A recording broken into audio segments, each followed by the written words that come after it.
So we have our Ford DIN removal tools, and we're going to put them inside the 4 holes located on our dashboard stereo. It's important that when you push it in, you don't push it all the way in. If you look here, it can go in another click. You don't want it that far. You want it right at the perfect amount. You'll feel it about an inch from when they enter. Now that they're in, we take our thumbs here and put a lot of outward pressure on the actual clips, and that pulls the DIN rail and slides the radio.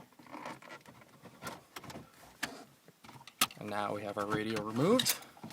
As you can see, we have our regular speaker audio cables and our antenna wire. We'll go ahead and disconnect those right now. Alright, so we've taken our radio out, and now the time comes to attach our wires on our pair of wiring harnesses that we have here. Now this one came with the head unit that we purchased. This connector here fits directly into the back of our head unit, and these are the wires that come out for your various speakers and your power wires and a few different accessory wires here. Now this is a wiring harness adapter that we bought that works specifically for Fords.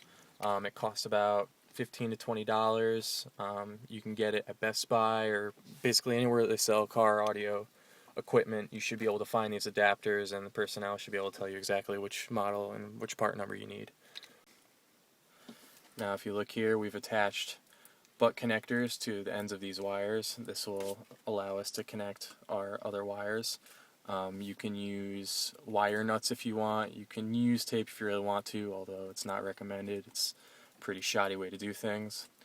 So now basically what we need to do is we need to run 2 wires per speaker, as well as 3 wires for power, one being a ground and one being for the ignition on, and the other one being for if it's just for it's always on.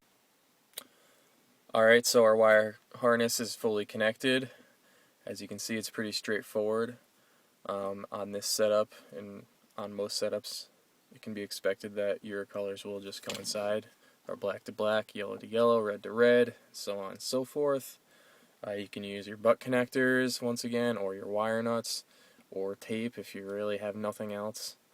Now we're going to proceed to test the unit and make sure it works. Alright, so we've connected our wiring harness that came with the unit into the back of the unit. We've also connected our antenna wire into the back of the unit. We turn the receiver on, and now we're listening to radio. On Show 97.7. Obviously that works. If we want to go ahead and try a CD, I don't know what CD this is, but I guess we'll find out really quick. It's kind of scratched up, so I'll probably skip, but it's not important for our testing purposes.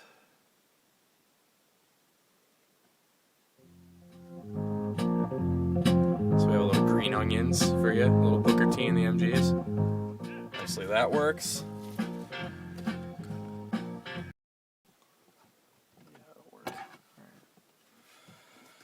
So we purchased this bezel to mount our radio.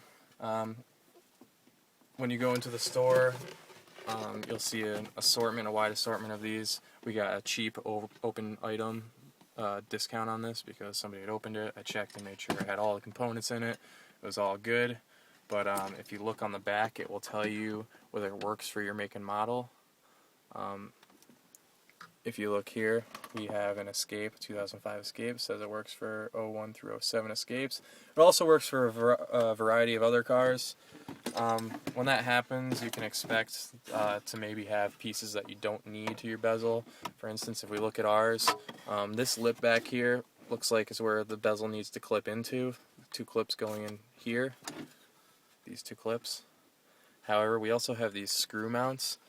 We have nowhere to screw it to, and in fact, they just get in the way. They do not allow our bezel to properly sit inside of the car.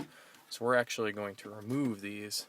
I'm sure there's a better way to do it than I just did, but actually that worked pretty smoothly, so I guess we're just going to go with that.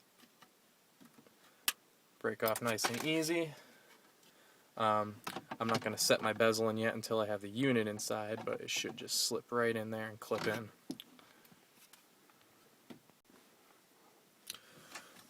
So now we're going to set our bezel in. That means we need to take our wiring harnesses out,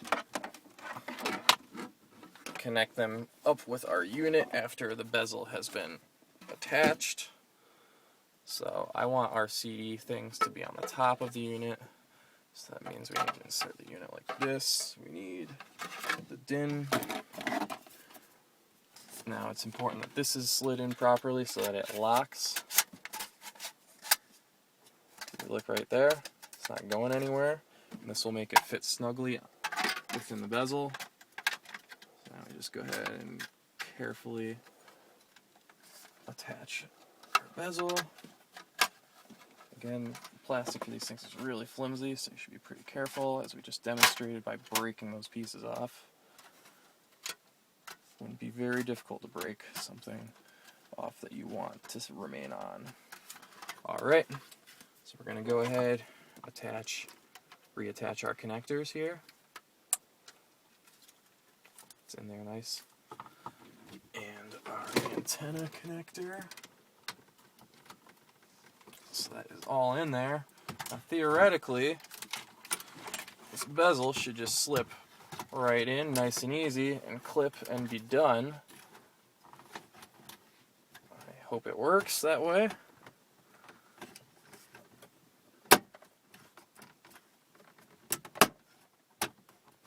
And there you have it. Fully installed, not coming out. And we have a working new head unit installed in our car.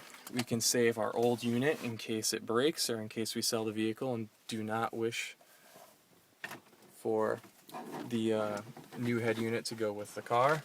Because of the way we attach the adapter, we need to only unplug the two separate wiring harnesses, and the original one will plug right back into our first unit.